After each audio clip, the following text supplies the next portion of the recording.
너 간사 몇 기야? 1학년 나부랭이가 어딜 감히 4학년 중대장생도 앞을 막아서? 썩어 문드러진 사관학교의 여왕이 갓 입학한 신입생도의 영혼과 자존심을 무참히 짓밟습니다. 한 인간이 노예로 전락하는 순간, 그리고 그 모든 것을 묵인하며 자신의 진급을 거래하는 훈육관의 거대한 침묵. 바로 그 순간 그녀는 감히 상상조차 하지 못했습니다. 자신이 1학년 나부랭이라며 조리돌림하려던 그 초라한 활동복 차림의 여성이 대한민국 국군 의무체계의 정점이자 전설의 철의 나이팅게일일 줄은. 여러분, 오늘도 편안한 시간 보내고 계신가요? 여러분의 일상을 댓글로 공유해 주시면서 시청 후 잊지 마시고 구독과 좋아요 한 번씩 꾹 눌러주시면 감사하겠습니다. 경기도 성남 국군의무사령부의 공기는 대한민국 전군 의료체계의 심장부답게 차갑고 정제된 긴장감으로 가득했다. 그 긴장감의 정점에 사령관실이 있었다. 거대한 태극기와 부대기 그리고 역대 사령관들의 사진이 도열한 그 방의 주인은 대한민국 국군 역사상 가장 전설적인 간호장교 의무사령관 육군 중장 박지영이었다. 그녀의 어깨에 달린 3개의 별, 즉 삼정성은 단순히 그녀의 서열을 나타내는 표식이 아니었다. 그것은 수십 년간 군이라는 거대한 조직 속에서 편견과 차별을 뚫고 야전과 병동, 그리고 정책의 최전선에서 피와 땀으로 쌓아 올린 철의 의지 그 자체였다. 부하들은 그녀를 존경과 두려움을 담아 철의 나이팅게일이라 불렀다. 늦은 밤 박지영 중장은 홀로 집무실에서 방대한 결제 서류를 검토하고 있었다. 그때 비서실장이 조심스럽게 문을 열고 들어와 얇은 서류 봉투 하나를 내밀었다. 사령관님, 특수 우편물입니다. 발신지가 자운대입니다. 자운대. 대한민국 군사교육의 요람 중 하나이자 박지영 중장의 모교 국군간호사관학교가 위치한 곳이었다. 그녀는 의아한 표정으로 봉투를 받았다. 공식 보고 라인이 아닌 사령관 직속의 비공개 채널로 도착한 익명의 투서였다. 그녀가 편지지를 펼쳤다. 깔끔하지만 공포와 절박함으로 미세하게 떨리는 듯한 글씨체가 눈에 들어왔다. 존경하는 박지영 사령관님. 저는 국군간호사관학교에 재학 중인 생도입니다. 지금 우리 학교는 적어도 제가 속한 중대는 지옥입니다. 박지영의 미간이 좁아졌다. 그녀는 수많은 보고를 받아왔지만 지옥이라는 단어는 흔치 않았다. 4학년 장세리 중대장 생도는 우리 중대의 여왕입니다. 그녀의 말은 학교 규율 위에 존재합니다. 신입 생도들은 그녀의 눈에 띄는 순간부터 인간 이하의 취급을 받습니다. 사소한 트집을 잡아 생활관 전체를 밤새 조리돌림하는 것은 일상입니다. 박지영은 숨을 참았다. 조리돌림. 그녀가 생도 시절 그토록 뿌리 뽑으려 했던 악습이었다. 하지만 단순한 가혹행위가 아닙니다. 장세리 생도는 1, 2학년 생도들에게 자신의 모든 과제와 보고서, 심지어 졸업 논문의 자료 조사와 대필까지 강요하고 있습니다. 거부하는 생도는 기수 열외라는 이름의 투명인간이 됩니다. 저희는 간호장교가 되기 위해 이곳에 왔지 누군가의 노예가 되기 위해 온 것이 아닙니다. 투서의 마지막 문장은 그녀의 심장을 찔렀다. 훈육관님께도 말씀드렸지만 아무 소용이 없었습니다. 사령관님, 제발 저희의 명예를, 우리 학교의 촛불을 지켜주십시오. 박지영은 편지를 내려놓고 의자 깊숙이 몸을 기댔다. 가혹행위는 연막이었다. 그 뒤에 숨은 본질은 학문적 부패이자 명예의 실종이었다. 사관학교의 존재 이유인 명예가 무너지고 있었다. 훈육관마저 묵인한다는 것은 이 병폐가 생도들의 수준을 넘어섰다는 의미였다. 장세리라. 그녀는 이름을 나직이 은졸였다. 어렴풋이 기억나는 이름이었다. 군내 유력한 가문의 자제라는 소문. 박지영은 책상 위에 인터폰을 눌렀다. 김소령. 내일 일정 전부 취소해. 비공식 일정이야. 사령관 전용 헬기 필요 없어. 개인 차량으로 직접 운전한다. 행선지는 자운대다. 그녀의 눈빛은 야전 병동에서 가장 위급한 환자를 마주한 외과 의사처럼 차갑고 날카로워졌다. 썩은 환부는 지체 없이 도려내야 했다. 그리고 그 환부가 얼마나 깊은지 그녀는 자신의 두 눈으로 직접 확인해야만 했다. 토요일 이른 아침 대전자운대. 주말을 맞은 국군간호사관학교는 평일의 분주함 대신 고요함 속에 잠겨 있었다. 하지만 이중대 생활관 앞 잔디밭에는 그 고요함을 깨는 날카로운 목소리가 울려 퍼지고 있었다. 대가리 박아. 전원 대가리 박아. 4학년 장세리 중대장 생도의 목소리였다. 그녀는 완벽하게 다려진 주말 외출복 차림으로 팔짱을 낀 채 아침 점호를 이유로 집합시킨 1학년 생도 수십 명을 내려다보고 있었다. 이게 지금 니들 선배들한테 보여줄 수 있는 최선이야? 관물대 정리 상태가 그따위인데 외출 나갈 생각들을 해? 1학년 생도들은 아침부터 시작된 얼차려에 숨을 헐떡이며 젖은 잔디밭에 머리를 박고 있었다. 그들의 앞에 1학년 중 가장 몸이 약한 이지은 생도의 관물대에서 나온 물품들이 어지럽게 흩어져 있었다. 장세리가 일부러 쏟아버린 것이었다. 이지은 생도. 너 때문에 내 동기들 전부 머리 박는 거 안 보여? 대답 안 해. 죄송합니다. 이지은 생도가 눈물 콧물이 범벅이 된 채 악을 썼다. 죄송하면 다야? 니들 1학년은 동기에도 없어? 저런 고문관 하나 때문에 다 같이 고생하는데. 아니면 니들 기수 전체가 그냥 빠진 거야? 장세리는 이지은 생도 앞으로 걸어가 그녀의 어깨를 구둣발로 툭 찼다. 일어나.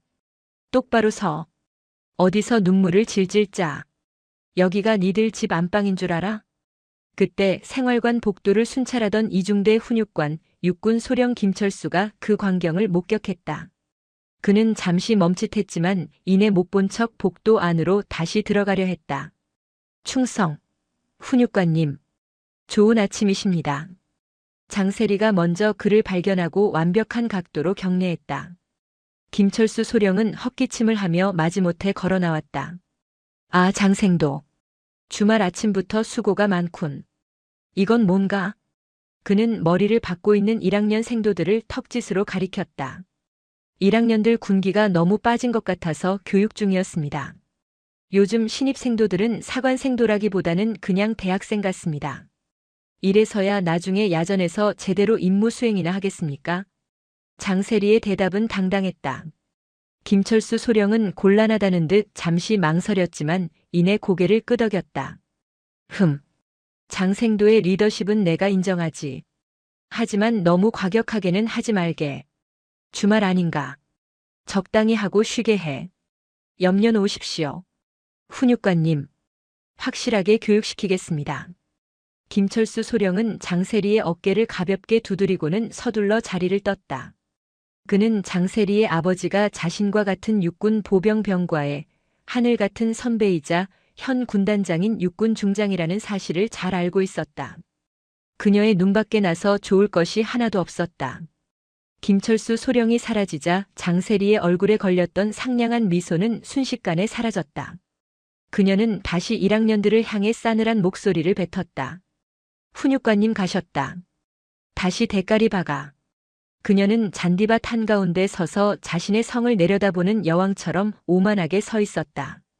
그리고 그 성벽을 지탱하는 것은 1학년 생도들의 공포와 눈물, 그리고 2학년 생도들의 침묵이었다. 그녀는 이지은 생도를 노려보며 말했다. 그리고 이지은 생도.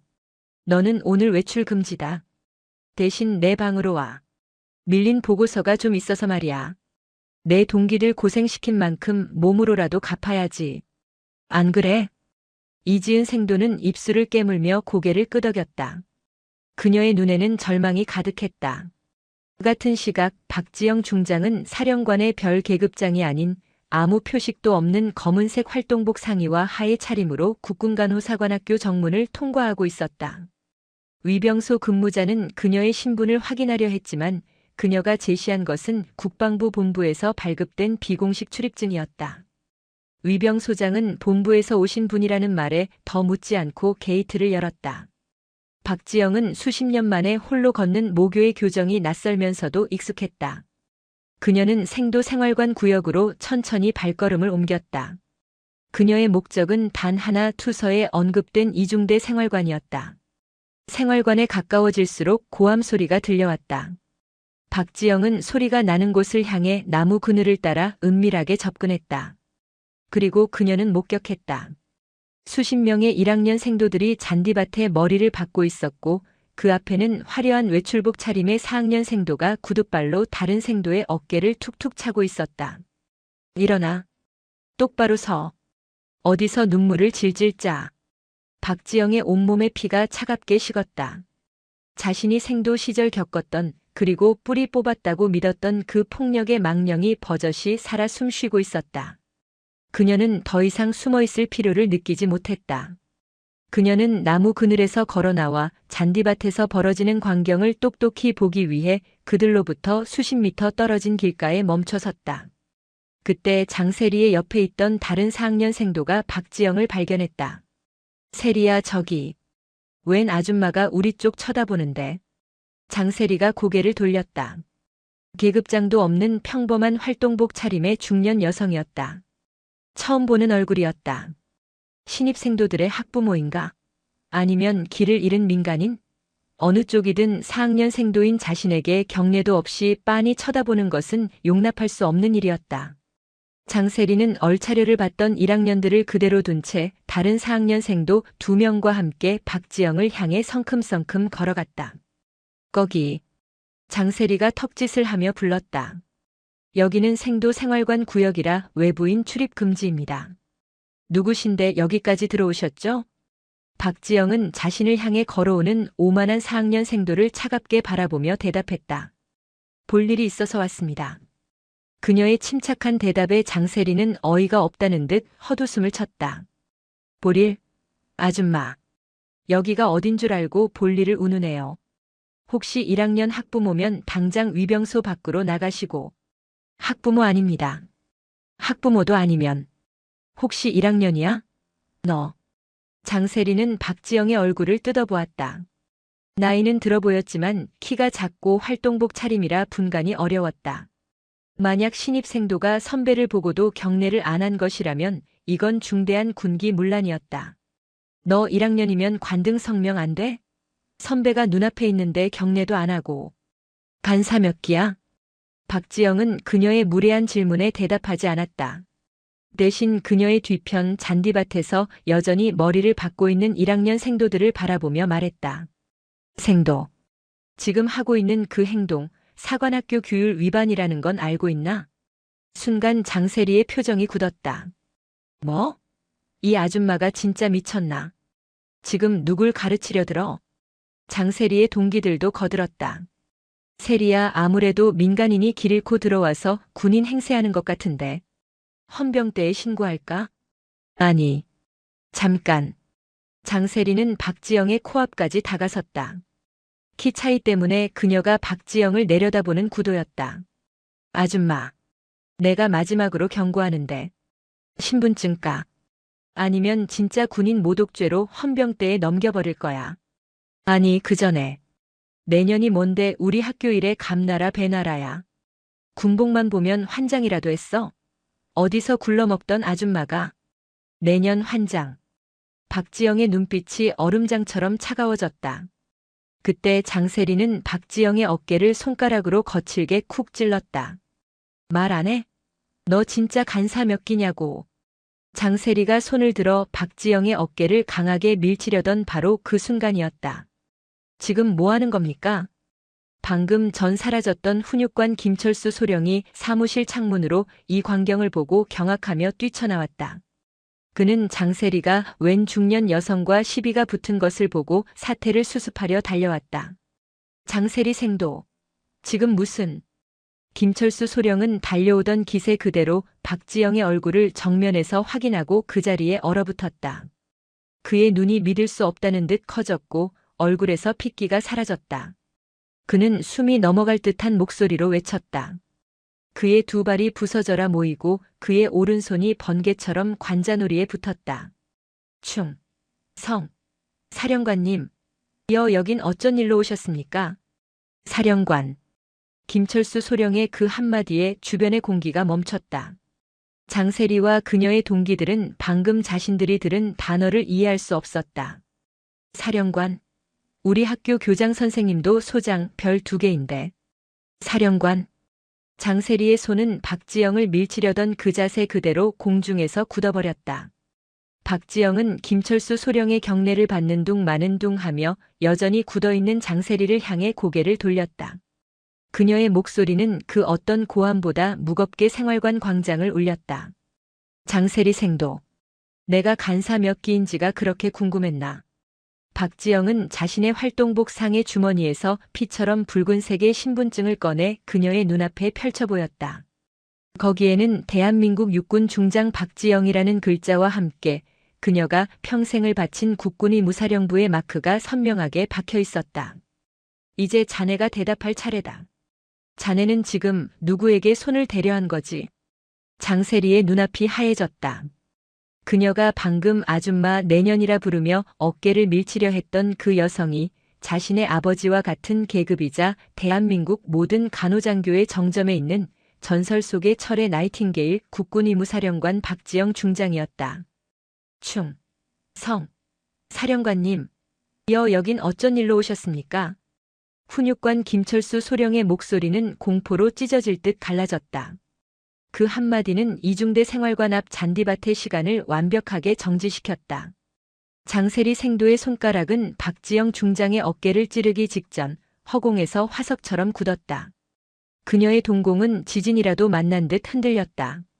방금 전까지 아줌마 내년이라고 불렀던 그 초라한 활동복 차림의 여자가 자신의 훈육관이 경악하며 최고 경례를 바치는 대상이었다.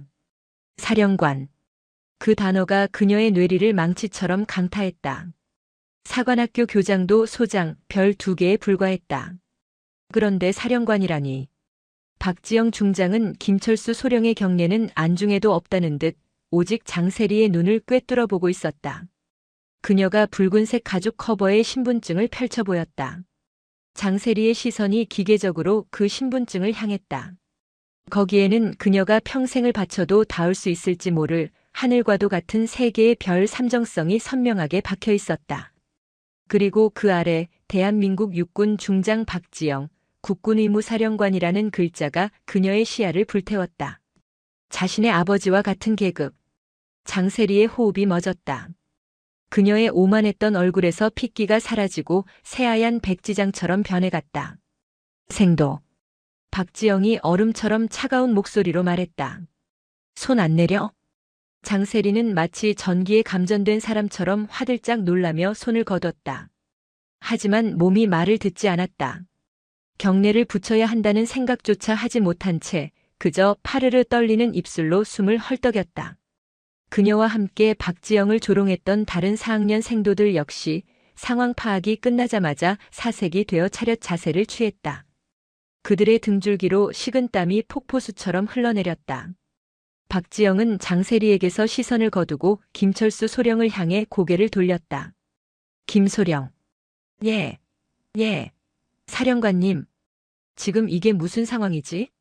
훈육관이 이 광경을 눈앞에 두고도 묵인한 건가? 김철수 소령은 심장이 발끝으로 떨어지는 것을 느꼈다. 사령관님. 그게 아니라 저는 생도들이 주말 아침에 교육 훈련 중인 것으로만 알고. 교육? 박지영이 그의 말을 잘랐다. 그녀의 목소리는 낮았지만 그 어떤 고함보다 위압적이었다. 내가 본 건 교육이 아니라 폭력이고 가혹행위인데. 김소령 눈에는 이게 교육으로 보였나? 아니면 자네도 저 4학년 생도의 배경이 두려워서 눈을 감은 건가? 김철수 소령의 심장이 멎는 듯했다. 그녀가 모든 것을 알고 있었다. 박지영은 더 이상 김철수 소령을 상대하지 않았다. 그녀는 잔디밭에 여전히 머리를 박고 떨고 있는 1학년 생도들을 향해 명령했다. 거기 1학년 생도들. 전원 일어서. 수십 명의 생도들이 흙과 눈물, 콧물로 범벅이 된 얼굴을 들고 허둥지둥 일어섰다. 그들은 대체 무슨 일이 벌어지고 있는지 이해할 수 없었지만 저 작은 체구의 여성이 자신들의 훈육관을 압도하고 있다는 사실 하나만은 분명히 깨달았다. 박지영은 다시 장세리에게로 걸어갔다. 구둣발 소리 하나 나지 않는 그녀의 접근에 장세리는 공포로 뒷걸음질 치려 했지만 발이 땅에 붙어 떨어지지 않았다. 장세리 생도랬나? 대답 안 하나? 예. 4학년 생도 장세리입니다. 장세리의 목소리가 염소처럼 떨려 나왔다. 아까 나한테 내년이라고 했던가? 장세리의 눈앞이 다시 한번 하얘졌다. 아닙니다. 저는 절대 그런. 어디서 굴러먹던 아줌마라고도 했지. 내 두 귀로 똑똑히 들었는데. 사령관님, 저는 정말 민간인이신 줄 알고 그래서. 민간인이면 그렇게 모욕해도 되나? 박지영의 일갈에 장세리는 입을 다물었다. 민간인이면 어깨를 밀치고 손가락질을 해도 되는 건가? 그게 자네가 이 신성한 곳에서 배운 사관생도의 명예인가? 자네가 지키겠다는 조국이, 자네가 돌보겠다는 환자가 바로 그 민간인들이다. 박지영은 장세리를 지나쳐 1학년 생도들 중 가장 비참한 몰골로 울고 있던 이지은 생도 앞에 섰다. 생도. 이름이 뭔가? 1학년 생도 이지은입니다. 이지은 생도가 울음이 터지는 것을 참으며 필사적으로 경례했다. 이지은 생도. 똑바로 대답해. 저 4학년 생도가 자네를 폭행했나? 이지은 생도의 눈이 흔들렸다. 그녀는 자신을 노려보는 장세리의 눈빛을 마주하고 공포에 질려 입을 열지 못했다. 진실을 말해. 박지영이 이지은 생도의 어깨를 부드럽게 감쌌다. 내가 여기 있다. 이 의무사령관이 바로 자네 옆에 있어. 저 생도가 두려워서 대답을 못하겠나?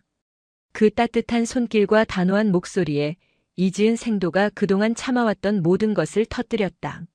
상습적으로 괴롭혔습니다. 저뿐만 아니라 제 동기들 모두를. 장세리의 얼굴이 굳었다.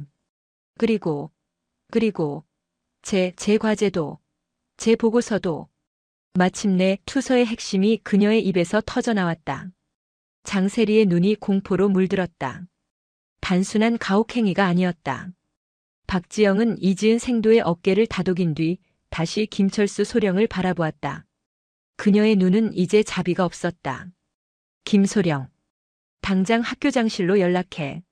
학교장과 훈육단장, 지금 즉시 이 자리로 오라고 해. 5분 주겠다. 의무사령관 명령이다. 김철수 소령은 거의 비명을 지르다시피 휴대폰을 꺼내 학교 지휘부에 전화를 걸었다. 그의 손이 너무 심하게 떨려 번호조차 제대로 누르지 못했다.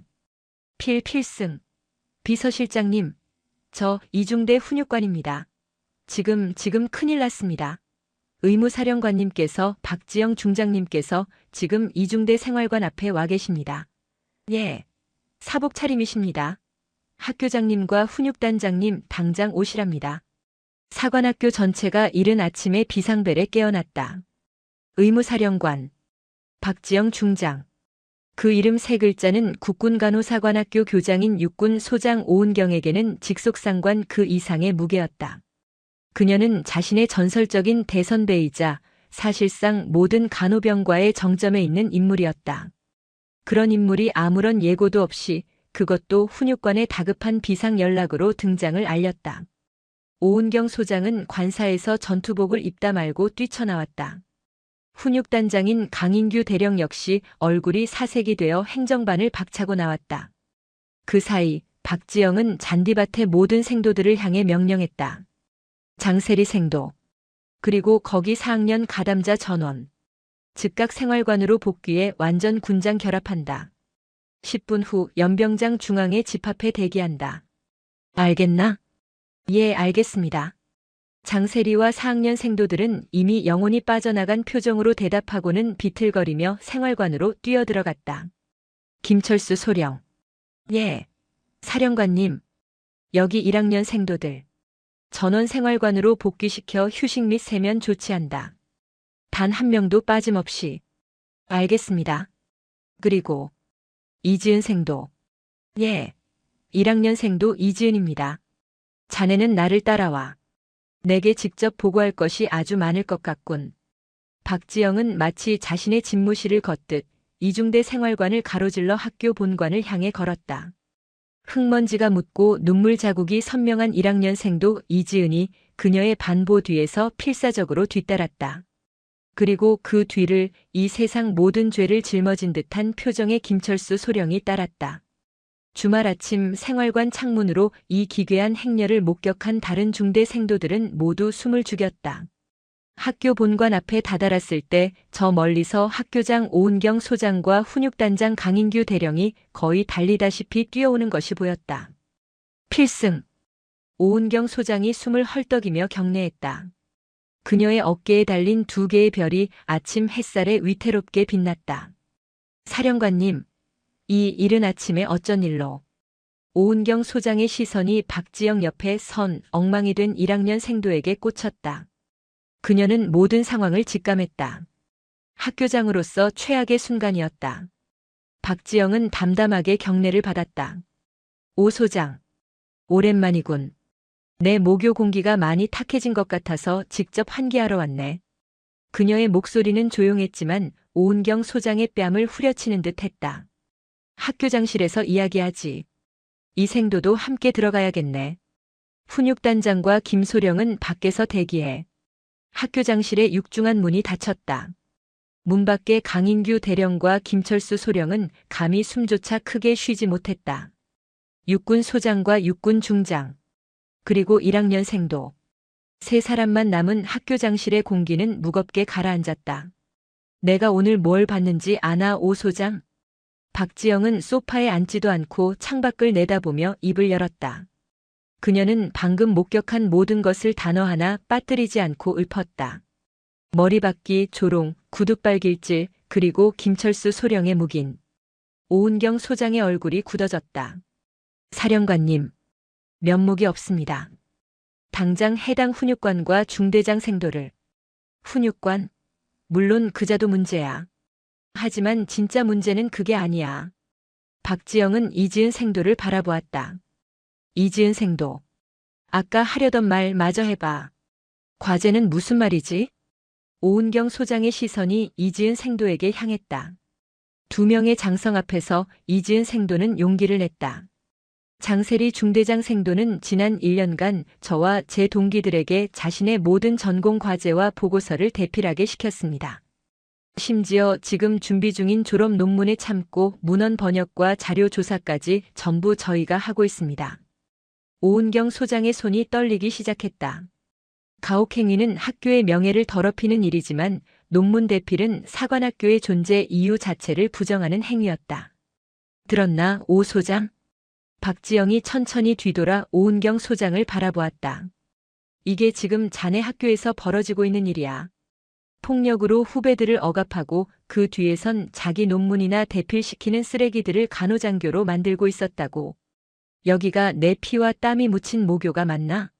쓰레기. 국군 의무사령관의 입에서 나온 그 단어는 오은경 소장의 심장에 비수처럼 꽂혔다. 한편 연병장 중앙. 완전 군장을 한 장세리와 4학년 생도들은 치욕과 공포 속에서 부들부들 떨고 있었다. 세리야. 어떡해. 우리 이제 어떡해. 진짜 의무사령관이었어. 별 3개. 시끄러워. 장세리가 악을 썼다. 그녀의 얼굴은 공포보다 분노로 일그러져 있었다. 재수없게 걸렸어. 하필 왜 오늘. 젠장. 그 미친년이 왜 사복을 입고 돌아다녀. 야, 말 조심해. 이제 와서 미친년이라니. 퇴교당하는 거 아니야, 우리? 논문 대필까지 걸리면. 퇴교? 웃기지 마. 내가 누군지 잊었어? 장세리의 눈이 번뜩였다. 그녀는 무리에서 살짝 빠져나와 군장 뒤에 숨어 자신의 스마트폰을 꺼냈다. 주말 외출이 허가된 상태라 소지하고 있었다. 그녀는 단축번호 1번을 길게 눌렀다. 자신의 아버지 육군 제3군 단장, 육군 중장 장필규였다. 아빠, 나 어떡해. 나 지금 큰일 났어. 수화기 너머로 잠이 덜 깬 아버지의 목소리가 들렸다. 무슨 일이야 이 시간에. 웬 호들갑이냐? 아빠, 의무사령관, 박지영 중장이 학교에 왔는데 내가 그 사람인 줄 모르고 아니 아주 큰 실수를 했어. 뭐? 박지영 중장? 장필규 중장의 잠이 확 달아났다. 그 역시 박지영을 잘 알았다. 같은 삼정성이지만 군 내에서 철의 나이팅게일이라 불리는 그녀의 위상은 단순한 계급 이상이었다. 무슨 실수를 했는데? 그냥 민간인인 줄 알고 아줌마라고 부르고 내년이라고 하고 조금 밀치려고 했는데. 미쳤구나, 내가. 장필규 중장의 고함이 터져나왔다. 아빠, 지금 그게 문제가 아니라 나 완전 군장하고 연병장에 서 있어. 당장 퇴교시킬 기세라고. 아빠가 어떻게 좀 해줘. 응? 아빠도 별 3개잖아. 하필 박지영이라니. 장필규 중장은 마른 세수를 했다. 그는 잠시 고민하다가 입을 열었다. 알았다. 일단 끊어. 절대 경거망동하지 마라. 지금부터는 시키는 대로만 하고 있어. 내가 오은경 소장하고 이야기해보겠다. 전화를 끄는 장세리는 다시 동기들 틈으로 돌아왔다. 그녀의 얼굴에는 다시 희미한 오만함이 서려 있었다. 같은 시각 학교장실. 박지영 중장은 오은경 소장에게 단호한 어조로 명령을 내리고 있었다. 당장 이중대 훈육관 김철수 소령, 직위해제하고 감찰 대기시켜. 그리고 장세리 생도를 포함한 4학년 가담자 전원, 지금 즉시 징계위원회 회부 준비해. 사안이 중대하니 퇴교 조치를 원칙으로 검토하게. 예, 알겠습니다, 사령관님. 이지은 생도를 포함한 1학년 피해 생도 전원, 즉각 심리 상담 및 보호 조치 실시하고 가해 생도들과 완벽히 분리시켜. 오은경 소장이 박지영의 명령을 받아 적고 있을 때 그녀의 책상 위에 놓인 붉은색 군용 전화기, 즉 비화기가 요란하게 울리기 시작했다. 오은경 소장은 박지영 중장의 눈치를 살폈다. 박지영은 턱짓으로 받으라고 지시했다. 필승. 학교장 소장 오은경입니다. 나 장필규 중장이네. 3군단장이야. 오은경 소장은 자리에서 벌떡 일어섰다. 필승. 군단장님. 오 소장. 지금 내 딸아이가 거기서 좀 실수를 한 모양인데. 내가 들어보니 박지영 사령관님이 좀 과하게 오해를 하신 것 같아서 말이야. 오은경 소장은 식은땀을 흘리며 박지영을 바라보았다. 생도들끼리 군기 잡는 거야 뭐 그럴 수도 있는 일 아닌가. 오 소장이 잘 좀 말씀드려서 원만하게. 그 순간 박지영 중장이 오은경 소장의 손에서 수화기를 빼앗아 들었다. 필승. 의무사령관 중장 박지영입니다. 수화기 너머에서 순간 숨을 들이마시는 소리가 들렸다. 완벽한 정적. 아, 박 사령관님. 허허. 장 중장입니다. 아니, 우리 딸애가 사령관님인 줄 미처 모르고 큰 결례를. 장군단장. 박지영이 그의 말을 잘랐다. 지금 자네 딸이 저지른 짓이 실수로 보이나? 내게 내년이라고 하고 어깨를 밀치려 한 게 생도들끼리 군기 잡는 일로 보이냔 말일세. 아니, 그건 제가 교육을 잘못 시킨 탓입니다. 하지만 사령관님이신 줄 몰랐다고 하니 부디. 몰랐으면 괜찮나? 박지영의 목소리가 강철처럼 날카로워졌다. 그럼 내 모교는 민간인은 함부로 모욕하고 폭행해도 되는 곳이었나? 그리고 박지영은 숨을 한번 골랐다. 자네 딸은 지금 후배 생도들 논문 대필이나 시키는 쓰레기 짓을 하고 있었어. 이게 군단장이 지휘관의 권한을 이용해 청탁 전화나 할 일인가? 사령관님. 말씀이 지나치십니다. 쓰레기라니. 지나친 건 자네 딸의 행동과 자네의 이 전화겠지. 장군단장. 이 일은 단순한 생도 간의 문제가 아니야. 내 모교의 명예를 더럽힌 범죄 혐의로 조사를 받아야 할 일이야. 박 사령관. 그리고 이 시간부로 자네가 지휘관의 직위를 이용해 내 감찰에 압력을 행사하려 했다는 사실까지 포함해서 국방부 장관님께 직접 보고하겠네. 이만 끊겠네. 철컥. 박지영은 3군단장의 말이 끝나기도 전에 붉은색 수화기를 내려놓았다. 오은경 소장은 같은 삼정성인 군단장과의 통화를 일방적으로 끊어버린 박지영을 경외와 공포가 뒤섞인 눈으로 바라보았다. 철의 나이팅게일이 3군단장에게 정면으로 전쟁을 선포한 순간이었다. 박지영은 아무 일 없었다는 듯 오은경 소장을 바라보았다. 뭘 멍하니 서 있나? 당장 감찰실장 불러. 지금부터 이중대 전체 그리고 훈육단 전체를 이잡듯이 뒤진다. 먼지 한 톨까지 낱낱이. 학교장실을 나온 박지영 중장은 그 자리에서 자신의 휴대폰을 들었다. 이 사안은 더 이상 국군간호사관학교의 자체 징계로 끝낼 수 있는 수준이 아니었다. 나다. 의무사령관이다. 지금 즉시 사령부 감찰실장과 법무실장, 그리고 디지털 포렌식 팀 전원 비상 소집해. 30분 내로 헬기 띄워. 행선지는 자운대 국군간호 사관학교다. 내 직권으로 학교 전체에 대한 특별 감찰을 개시한다. 현장에 도착하는 즉시 이중대 생활관 전체, 훈육단장실, 김철수 소령 사무실, 그리고 장세리 생도의 모든 개인 물품을 압수수색한다.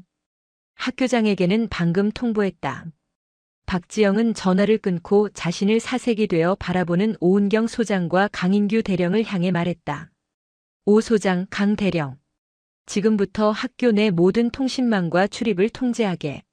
내 감찰팀이 도착할 때까지 장세리 생도를 포함한 4학년 가담자 전원, 그리고 훈육관 김철수 소령을 한 장소에 격리시켜. 증거인멸을 시도하는 자는 누구를 막론하고 현행범으로 체포하겠다. 오은경 소장은 감히 반문하지 못했다. 이것은 선배의 질책이 아니었다. 상급 부대 지휘관의 전면적인 전투 개시였다. 1시간도 채 지나지 않아 검은색 베레모를 쓴 의무사령부 헌병대와 감찰 요원들이 학교 본관을 장악했다. 그들은 마치 적진에 침투하듯 신속하고 냉정하게 움직였다.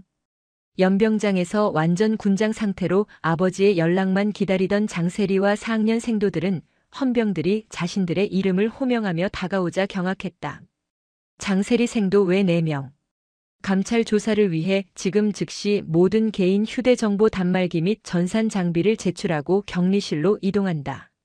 뭐라고요? 우리가 왜 헌병한테? 장세리가 반발하려 했지만 헌병대장의 차가운 눈빛에 입을 다물었다. 불응시 공무집행방해로 간주한다. 이동해. 그들의 오만함은 진짜 군법의 집행자들 앞에서 산산조각 났다. 같은 시각 김철수 소령의 사무실과 장세리의 생활관 관물대는 샅샅이 뒤져졌다. 디지털 포렌식 팀은 장세리의 개인 노트북과 태블릿, 그리고 클라우드 저장소를 확보했다. 얼마 지나지 않아 임시감찰지휘소가 차려진 학교장실에서 첫 번째 보고가 올라왔다. 사령관님, 나왔습니다. 감찰실장이 격앙된 목소리로 노트북 화면을 돌렸다. 장세리 생도의 개인 저장소입니다. 학교 과제라는 폴더 안에 1학년, 2학년, 3학년 이름으로 된 하위 폴더들이 발견되었습니다. 각 폴더에는 해당 학년 생도들의 이름으로 작성된 보고서와 과제물 파일 수백 개가 정리되어 있었습니다. 그걸 자기 이름으로 제출한 이력이 확인됐나? 네. 교내 학사 정보 시스템과 대조 결과 해당 파일들이 장세리 생도의 이름으로 제출된 것을 확인했습니다. 심지어 졸업 논문 폴더에는 이지은 생도를 포함한 1학년 생도 3명에게 각각 파트를 할당하여 번역 및 요약을 지시한 문서가 발견되었습니다. 명백한 대필 및 학칙 위반의 증거입니다. 박지영은 눈을 감았다. 상상 이상이었다. 계속해. 훈육관 김철수 소령의 개인 휴대폰입니다. 장세리 생도와 나눈 메시지 내역입니다. 화면에는 충격적인 내용이 떠 있었다. 세리야. 이번 주에 1학년 애들 너무 잡지 마라. 훈육단장이 너 좀 지켜보고 있다. 소령님. 걱정 마세요. 알아서 할게요. 그나저나 아버지께서 소령님 중령 진급, 이번에는 꼭 되도록 힘써주신다고 전해달랍니다. 허허. 군단장님께 안부 전해줘. 너희 아버지만 믿는다.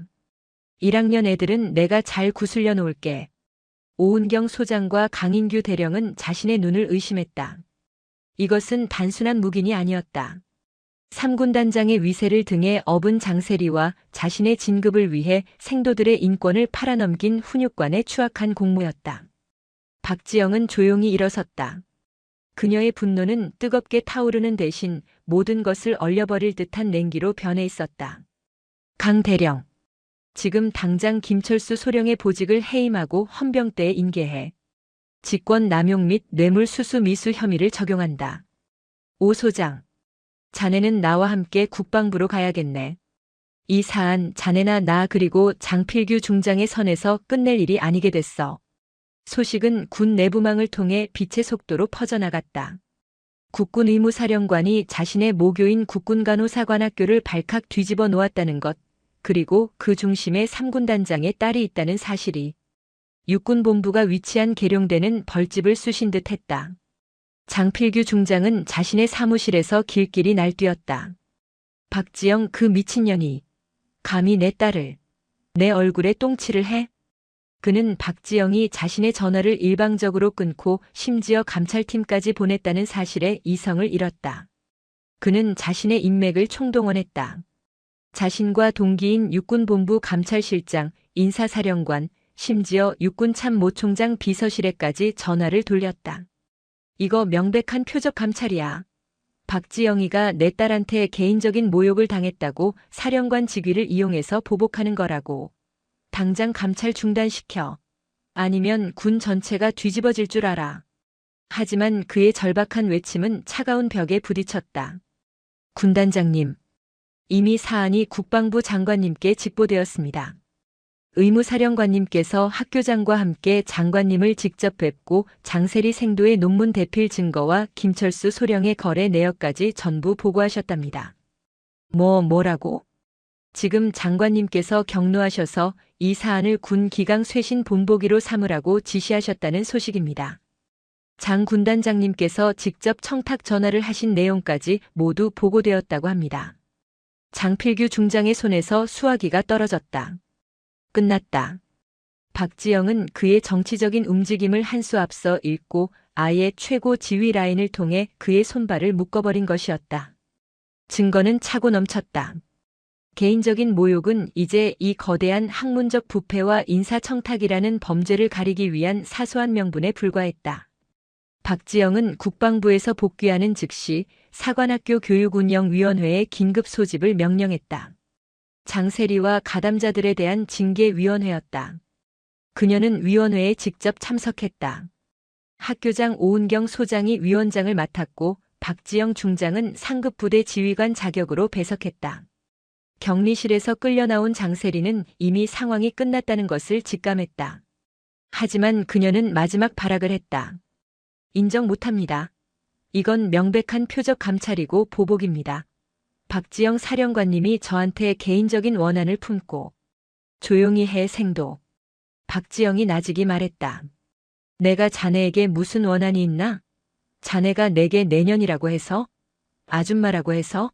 물론 불쾌했지. 하지만 내 기분 따위로 군법을 움직이지 않아. 박지영은 감찰실장에게 눈짓했다. 저 화면에 자네가 후배들에게 대필시킨 증거 목록을 띄워. 스크린에 수백 개의 파일 목록과 대화 내역이 펼쳐지자 장세리는 얼굴이 하얗게 질렸다. 자네는 내게 모욕을 준 게 아니야.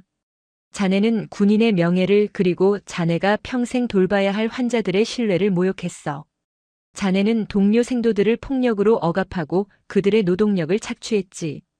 그건 사관 생도가 아니라 뒷골목 양아치나 하는 짓이야. 그리고 박지영이 김철수 소령과의 대화 내역을 띄웠다. 자네는 자네 아버지의 권력을 팔아 훈육관을 매수하려 했어. 그게 바로 내가 오늘 이 자리에 앉아 있는 이유다. 자네 같은 자가 간호장교의 다이아몬드 계급장을 다는 것을 내 두 눈 뜨고 볼 수가 없기 때문이야. 장세리는 더 이상 아무 말도 하지 못했다. 그녀는 그저 떨고만 있었다. 오은경 소장이 위원들을 둘러본 뒤 최종 판결문을 읽어 내려갔다. 국군간호사관학교 교육운영위원회는 4학년 장세리 생도가 사관 생도의 품위를 심각하게 손상시켰으며 반복적인 가혹행위와 지휘권 남용 그리고 학칙이 금지하는 논문 대필 행위 등 도저히 장교로서 임관할 자격이 없다고 판단한다. 이에 장세리 생도를 국군간호사관학교에서 퇴교 조치한다. 퇴교. 장세리의 눈이 초점을 잃었다. 4년간의 모든 것이 사라지는 순간이었다. 징계위원회가 끝난 직후 박지영 중장은 연병장에 집합한 가담 4학년 생도들에게도 똑같은 처분이 내려지는 것을 지켜보았다. 주동자급 2명은 퇴교, 단순 가담자 2명은 1년 유급이라는 중징계가 내려졌다. 그리고 김철수 소령은 즉각 구속되었다. 그는 군사법원으로 넘겨져 직권 남용, 뇌물수수 약속, 그리고 군인의 지휘 및 복무에 관한 기본법 위반 혐의로 재판을 받게 되었다. 그의 군 생활은 물론 연금까지 박탈될 위기에 처했다. 하지만 박지영의 임무는 아직 끝나지 않았다. 이 모든 부패의 정점 장필규 중장이 남아있었다. 국방부 장관의 특별 지시로 육군본부 감찰실은 3군 단장 장필규 중장에 대한 직권 남용 및 인사청탁 혐의에 대한 조사에 착수했다. 장필규 중장은 모든 혐의를 부인했다. 딸아이가 걱정돼서 학교장에게 안부 전화를 한 것뿐이다. 의무사령관과는 동기급이라 격의 없이 이야기한 것뿐인데 이걸 청탁이라고 하다니. 그가 버티자 박지영은 마지막 카드를 꺼냈다. 그녀는 군 내부 언론이 아닌 가장 공신력 있는 민간 언론사의 익명의 제보 형식으로 감찰 자료의 일부를 흘렸다. 물론 군사 기밀이 아닌 논문 대필과 훈육관 매수에 대한 증거였다. 현역 육군 중장 딸 사관학교에서 후배 상습 폭행 및 논문 대필. 아버지는 훈육관 매수 정황. 기사는 대한민국을 발칵 뒤집어 놓았다. 국민들의 분노가 들끓었다. 군의 명예는 바닥까지 추락했다. 국방부는 더 이상 장필규를 감쌀 수 없었다. 결국 육군 참모총장은 장필규 중장을 직위 해제하고 육군 본부 정책연구관이라는 한직으로 발령낸 뒤 그에게 단 하나의 선택지를 제시했다. 명예롭게 전역 지원서를 내시죠. 장군단장님. 더 이상 군복을 입고 계시기엔 군의 명예를 너무 많이 실추시켰습니다. 장필규 중장은 자신의 집무실에서 별 3개가 박힌 전투모를 집어 던졌다. 박지영이라는 감히 자신과 같은 계급장을 달고 있던 그 간호쟁이 하나를 얕보다가 자신의 모든 것을 잃은 것이었다. 그는 결국 불명예 전역이라는 최악의 사태를 피하기 위해 스스로 전역 지원서를 제출했다. 그의 군 생활은 가장 치욕적인 방식으로 막을 내렸다. 며칠 후 국군간호사관학교는 다시 안정을 되찾았다. 하지만 그 공기는 이전과 완전히 달랐다. 썩은 고름을 짜낸 뒤에 건강한 긴장감이 감돌았다. 장세리는 모든 짐을 싸서 부모의 차를 타고 정문을 빠져나갔다. 그녀는 더 이상 사관생도가 아닌 평범한 20살 초반의 민간인이었다. 그 어떤 생도도 그녀를 배웅하지 않았다. 그녀가 그토록 경멸했던 1학년 생도들은 생활관 창문 너머로 그녀의 차가 사라지는 것을 묵묵히 지켜보았다. 박지영 중장은 학교를 떠나기 전 마지막으로 학교 강당에 전 생도를 집합시켰다. 그녀는 계급장이 선명한 정복 차림으로 연단에 섰다. 나는 오늘 여러분의 대선배로서 그리고 의무사령관으로서 여러분에게 사과한다. 생도들이 술렁였다. 이 신성한 교정에서 미래의 간호장교들이 폭력과 불의에 고통받는 동안 그것을 제때 살피지 못한 나의 잘못이다. 미안하다. 박지영이 허리를 숙여 사과하자 강당은 숙연해졌다. 하지만 오늘을 기억하라. 여러분이 입은 이 군복은 여러분에게 주어진 특권이 아니라 여러분이 짊어져야 할 책임이다. 여러분의 손에 들릴 주사기와 청진기는 계급을 막론하고 모든 전우의 생명을 구하는 신성한 도구이지 후배들을 억압하고 자신의 이익을 챙기는 흉기가 아니다. 그녀는 강당 앞줄에 앉은 이지은 생도를 바라보았다. 불의를 보고 침묵하는 것은 불의에 동조하는 것이다. 오늘 이지은 생도는 가장 끔찍한 공포 속에서 가장 용기 있는 목소리를 냈다. 그 목소리가 이 학교를 살렸다. 진정한 리더십은 폭력적인 카리스마가 아니라 가장 약한 자의 목소리를 들어주는 용기에서 나온다. 박지영은 연설을 마쳤다. 여러분이 나이팅게일의 숭고한 정신을 이어받은 진정한 간호장교로 거듭나길 바라며 또한 대한민국 육군의 자랑스러운 장교로 성장하길 명령한다. 필승. 강당이 떠나갈 듯한 경례 소리로 가득 찼다. 박지영 중장은 강당을 나섰다. 그녀가 차에 오르기 전 이지은 생도가 달려나와 그녀의 앞을 막아섰다. 이지은 생도의 얼굴에는 더 이상 공포나 눈물이 없었다. 굳은 결의와 존경심만이 가득했다. 이지은 생도는 자신의 군 생활 중 가장 크고 절도 있는 목소리로 경례했다. 필승. 사령관님. 가르침 절대 잊지 않겠습니다. 박지영은 그런 그녀를 바라보며 조용히 미소 지었다. 그녀는 이지은 생도의 경례를 받으며 이 땅에 썩은 뿌리 하나가 뽑히고 그 자리에 건강하고 강인한 새싹이 돋아나는 것을 보았다. 그녀는 그 굳건한 촛불을 향해 철의 나이팅게일로서 가장 따뜻한 답례를 보냈다.